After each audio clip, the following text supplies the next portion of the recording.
제목이 조금 거시기 합니다. 한번 따라서 합시다. 저주받을 기독교인. 기독교인들이 축복받고 승리하고 성공해야 되는데 왜 저주받을 기독교인이라고 제목을 설정했을까?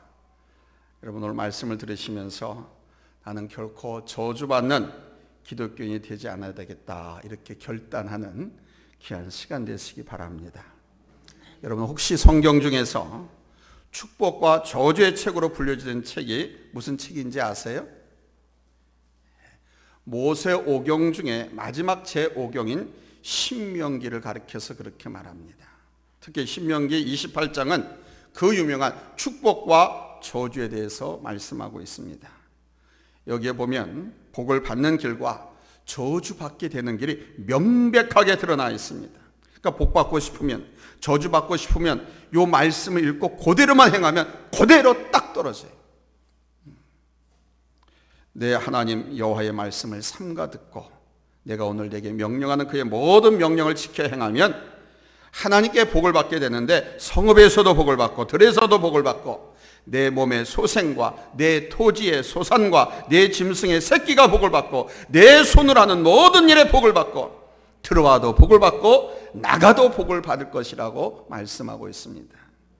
그런데 내가 만약 내 하나님 여호와의 말씀을 순종하지 아니하여 내가 오늘 내게 명령하는 그의 모든 명령과 규례를 지켜 행하지 아니하면 성읍에서도 저주를 받고 들에서도 저주를 받을 것이고 들어와도 저주받고 나가도 저주를 받게 될 것이다 이렇게 말씀하고 있습니다.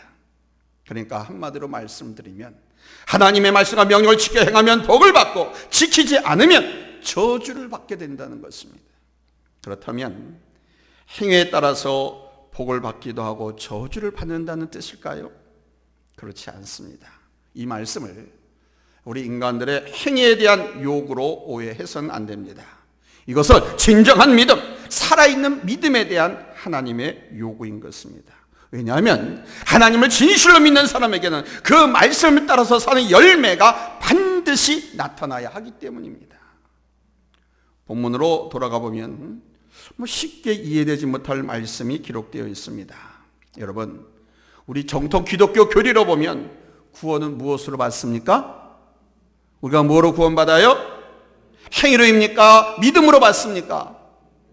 믿음으로 구원을 받습니다.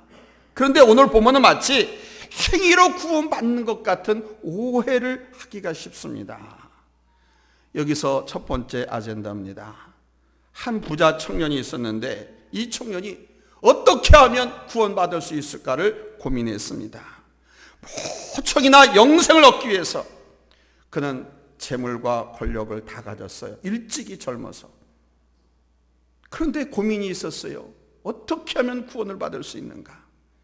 그래서 이 고민을 하루는 그대로 갖고 예수님께 찾아와 물었습니다. 선생님, 제가 어떤 선한 일을 해야 영생을 얻을 수 있겠습니까?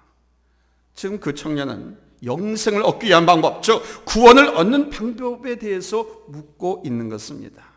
그렇다면 대답은 분명하죠?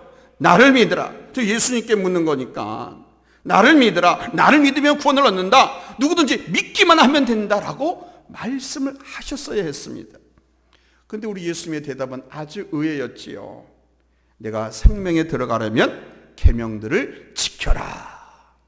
구원을 얻으려면 계명들을 지켜야 한다. 이렇게 말씀을 했어요. 그러면서 하시는 말씀이 살인하지 말라, 간음하지 말라, 도둑질하지 말라, 거짓 증언하지 말라 그러시면서 내 부모를 공경하라 하는 이 말씀을 빠뜨리지 않고 있습니다. 어떻게 하면 영생을 얻을 수 있습니까? 어떻게 하면 구원을 받을 수 있습니까? 라고 하는 그 질문에 살인하지 말라, 간음하지 말라, 도둑질하지 말라, 거짓말하지 말라, 내 부모를 공경하지 말라. 아니죠? 내 부모를 공경하라. 뒤집어서 말씀드리면 내 부모를 공경하지 않으면 구원받을 수 없다. 살인을 하면 구원받을 수 없다. 간음하면 구원받을 수 없다. 도둑질하면 구원받을 수 없다. 거짓말하면 구원받을 수가 없다. 이렇게 말씀하십니다. 그러면서 본문 18절로 19절에 보니까 내 이웃을 내 자신과 같이 사랑하라 이렇게 말씀하셨어요. 도대체 계명을 지키는 것과 구원받는 것이 어떤 관계가 있는 것이기에, 도대체 부모를 공경하는 것과 구원받는 것이 무슨 관계가 있느냐는 말씀입니다.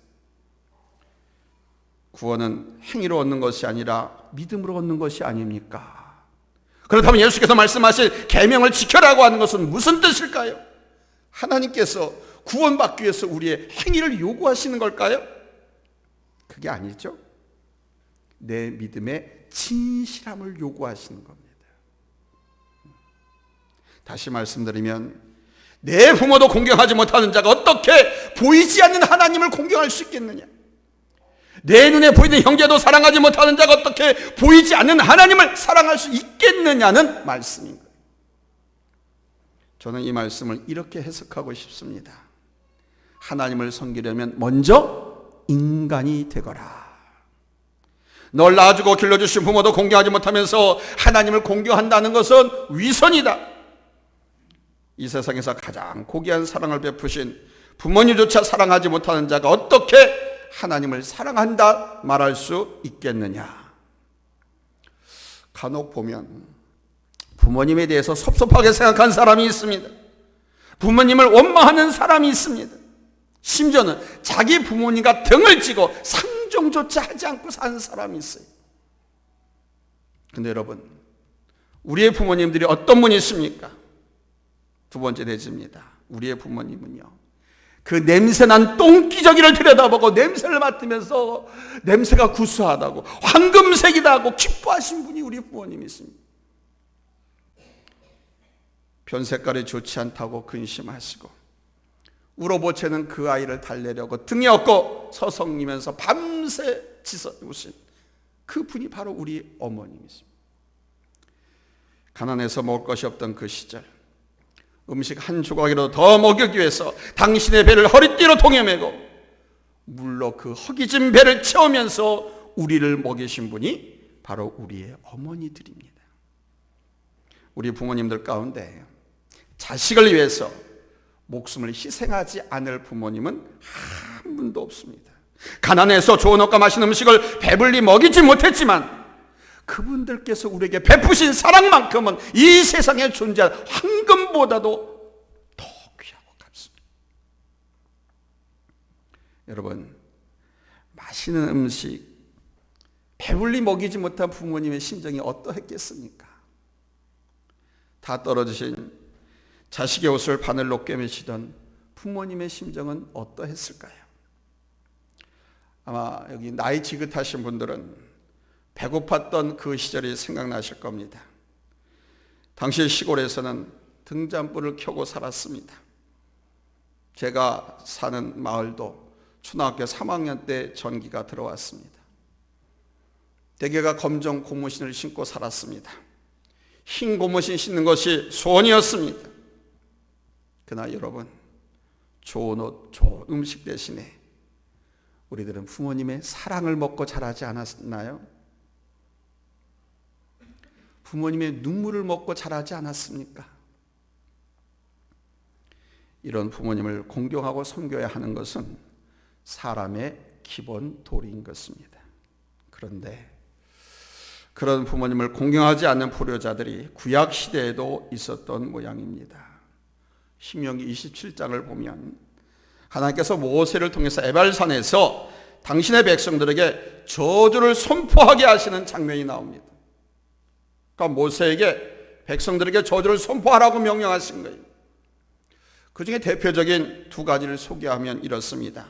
신명기 27장 15절입니다.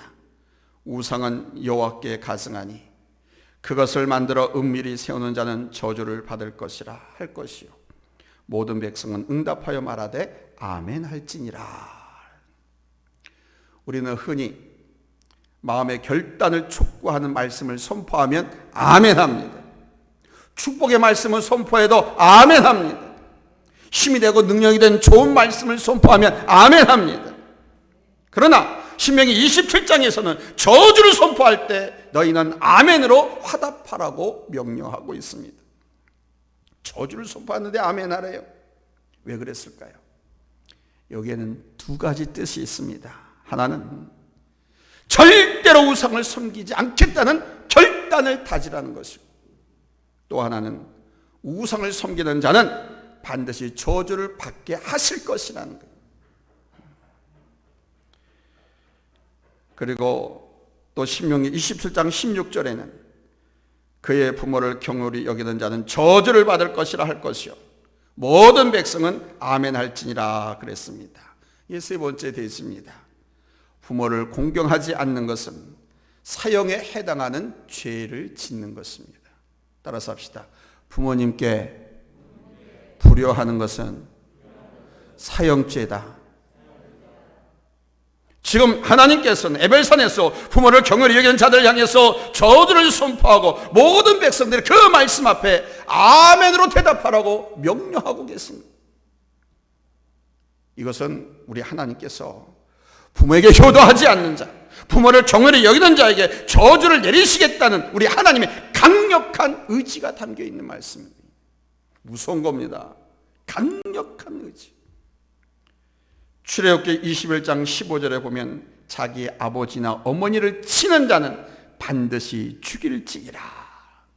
툭 미는 거, 밀치는 거, 이게 치는 겁니다. 아마도 당시에 부모님을 그렇게 밀치고 치는 자들이 있었던 모양입니다.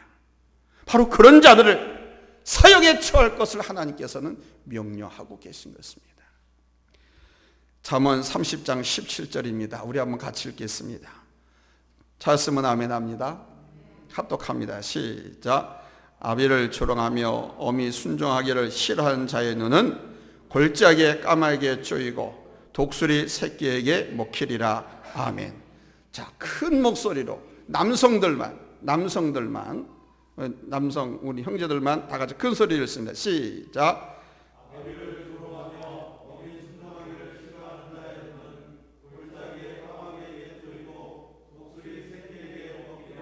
아멘. 자, 여성 자매님들만 다 같이 시작.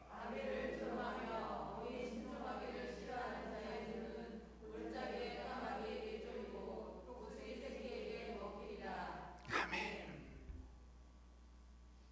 이거는 꿈에도 잊지 마십시오. 여러분이 죽어가는 순간에도 잊지 마십시오. 골짜기에 까마귀에게 쪼이고 독수리에게 먹힌다. 아비를 조롱하고 어머니께 순종하지 않는 자식은, 자, 골짜기에 까마귀에 쪼이고 독수리에게 먹힌다. 무슨 뜻입니까? 이 말씀은요, 십자가에 처형당한 사람들이 겪게 되는 고통을 설명하고 있는 거예요. 중재인을 십자가에서 처형을 시키면 여러 날 그대로 방치해 두었습니다. 그러나 잊지 마십시오. 십자가에 매달기 전에 죽도록 매질을 합니다. 죽도록. 환난과 시련이 혹독하게 옵니다. 죽도록. 그래야 십자가에 매달아야 빨리 죽지. 그렇게 죽도록 매질을 하고 고문을 한 다음에 십자가에 매다는데 그것도 바로 죽지 않아요. 여러 날 숨이 끊어져도 여러 날 십자가에 걸어놓습니다. 왜?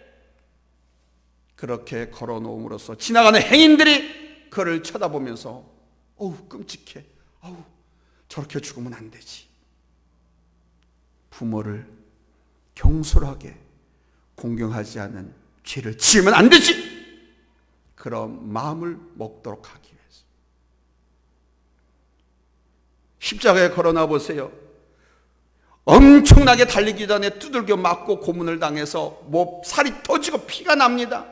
피 냄새가 진도가 옵니다. 그러니까 독수리나 까마귀나 맹렬이 날아와서 십자가에 걸린 그 사람의 눈을 쪼아먹고 살을 쪼아먹습니다. 그래도 고통이 없어요. 워낙 처참하게 고문을 당하고 매질을 당하고 십자가에서 죽었기 때문에. 이게 십자가 처형입니다. 다시 말씀드리면 부모님을 조롱하고 어미에게 순종하지 않는 자들은 십자가에 달려 죽으리라는 거예요. 그만큼 불효자는 큰 죄인이고 용서받지 못할 죄인이라는 말씀입니다. 부모님을 공경하지 않는 죄, 부모님을 업신여기는 죄는 곧 큰 사형에 해당하는 큰 큰 죄라는 사실을 잊지 마십시오. 70, 80 평생 살아오시면서 힘들고 어렵고 환난 고초가 많으셨던 분들은 과연 나는 부모님들에게 어떻게 섬겼는가를 돌아보시기 바랍니다. 아직도 시간이 있습니다. 내가 살아있다라고 하는 것은.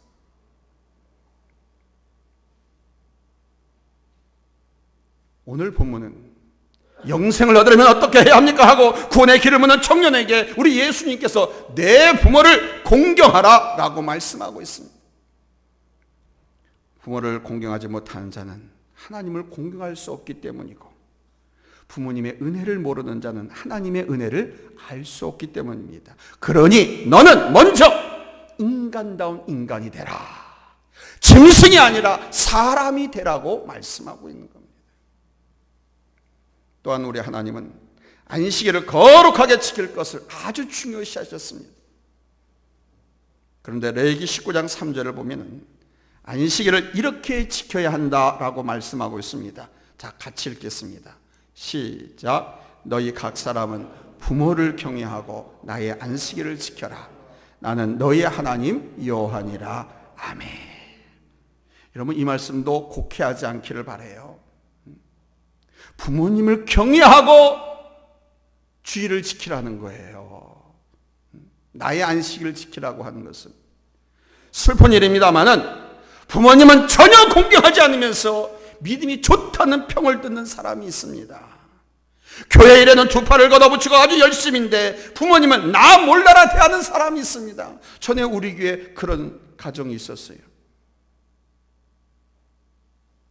명절이고 무슨 때고 부모님은 찾아보지도 않고.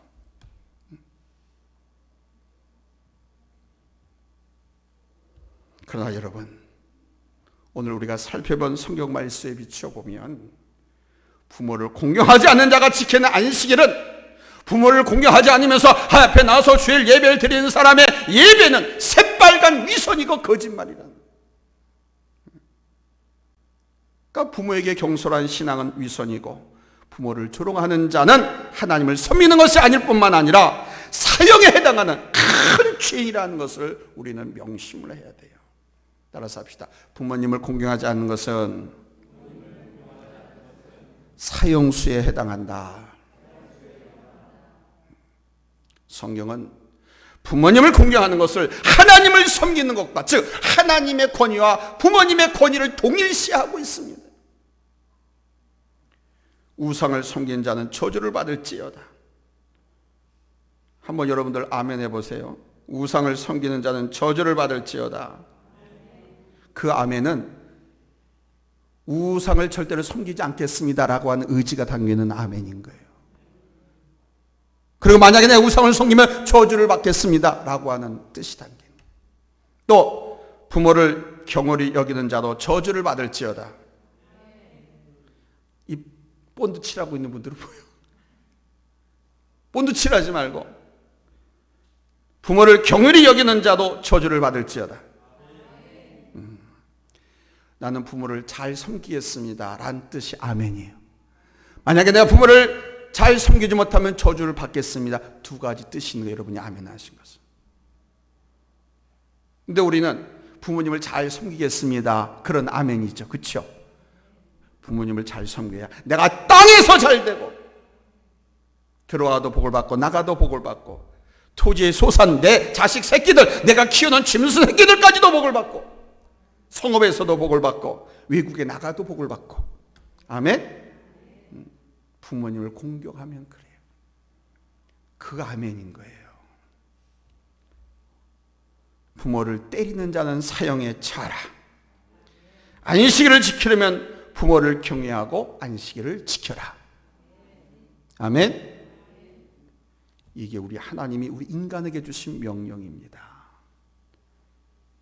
지금 여러분의 마음속에 여러분 부모님에 대한 고마움, 그 감사한 마음, 그 비중이 얼마나 됩니까?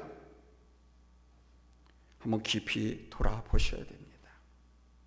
자, 방향을 바꿔서 여러분이 여러분의 자녀를 향해 쏟고 있는 마음은 또한 어떻습니까? 여러분의 자녀. 자식들은 시집가고 장가가서 자식을 낳고 키워보면 그때서야 내 부모님을 생각한다고 그러잖아요. 그래서 묻는 거예요. 여러분, 여러분의 자녀를 향한 마음이 어떻냐 이거예요. 여러분, 내 그 자녀를 위해서라면 목숨이라도 내놓을 수 있는 사랑을 주고 있지는 않습니까? 바로 그런 마음으로 내 부모님이 나를 키우셨다고 하는 것을 잊지 마세요. 그리고 그동안 못해드린 효도를 여러분 다 해드리시기 바랍니다. 아멘. 부모님께 효도하는 자손들에게는 우리 하나님의 엄청난 축복이 기다리고 있습니다. 가장 가깝게 가장 확실하게 우리에게 주어진 것은 장수의 복이 주어지고요. 할렐루야. 네? 뿐만 아니라 이 땅에서 기름진 복을 누려요. 성읍에서도 복을 받고 외국에 나가서도 복을 받고 한국에서도 복을 받고 들에서도 복을 받고 집안에 들어와도 복을 받고 내 자식들도 복을 받고 내 집안에 거하는 다른 어떤 직장인이라고 하면 근로자들 직원들도 복을 받고 아멘. 나 때문에 복을 다 받는 거예요. 우리 신명기 5장 16절 말씀 다 같이 읽겠습니다. 찾았으면 아멘 합니다. 합독합니다. 시작. 너는 내 하나님 여호와께서 명령한 대로 내 부모를 공경하라. 그리하면 내 하나님 여호와가 내게 준 땅에서 내 생명이 길고 복을 누리리라. 아멘. 그러니까 효도하는 자손에게 장수의 복을 주고 이 땅에서 기름진 복을 누리게 하는 인생, 정말로 기쁘고 복된 평안을 누리는 삶을 살게 하시겠다고 하는 우리 하나님의 약속인 것입니다. 하나님께서 이렇게 효도하는 자에게 큰 복을 주시는 까닭은 바로 그 효도하는 모습에 하나님의 마음이 감동을 받으시기 때문에 그런 거예요. 당신의 명령에 그렇게 순종을 하니. 아멘. 사랑하는 성도 여러분, 부모님을 공경하지 않으면 저주를 받아서가 아니라 또 부모님을 공경하며 장수의 복을 받고 내 삶의 축복을 받아서가 아니라 임신 중에 피와 뼈를 공급해 주시고 낳으실 때 서말의 피를 쏟고 기르실 때 생명을 다해서 희생하신 우리 부모님의 은혜를 생각하며 효도, 공경, 이 마음을 가져야 하지 않겠습니까? 부모를 공경하는 자의 찬송은 하늘 보좌에 상달할 것이고 부모님께 효도하는 자의 예배와 기도가 우리 주님 마음을 감동시킬 것이고 부모님의 은혜를 잊지 않는 자의 인생이 여러분 더 큰 은총을 누리게 될 줄로 믿습니다. 할렐루야. 할렐루야. 세계적인 전도자 빌리 그레함 목사님이 이런 말을 했습니다. 만약 당신이 하나님에 대한 사랑을 증명하고 싶거든 형제에 대한 당신의 사랑을 관찰해 보십시오. 형제에 대한 사랑과 관심이 얼마만큼 있는가, 그것이 크면 클수록 당신은 하나님께 많은 사랑을 바치고 있는 것입니다. 이웃을 사랑하는 것과 하나님을 사랑하는 것은 정비례 관계라는 것입니다. 하나님을 사랑하는 것과 부모님을 사랑하는 것은 정비례 관계라는 거예요. 하물며 부모님을 공경하지 않은 자가 어찌 하나님을 공경할 수 있겠습니까? 부모님을 공경하는 것은 윤리와 인간됨의 기본이고 신앙의 기본이 된다는 것을 잊지 마십시오. 한 청년이 예수님께 묻습니다. 예수님, 영생을 얻으려면 어떻게 해야 합니까? 예수님이 말씀하십니다. 내 부모를 공경하라.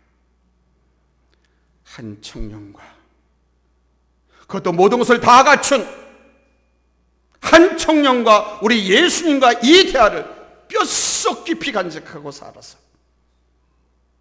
부모님을 잘 공경하고 우리 하나님의 마음을 감동시키고 그래서 하나님께서 약속하신 귀한 은혜와 은총과 축복을 아주 충만하게 누리며 사는 오늘 이 시대에 살아있는 우리 성도님을 다 될 수 있기를 예수님의 이름으로 축복합니다. 아멘.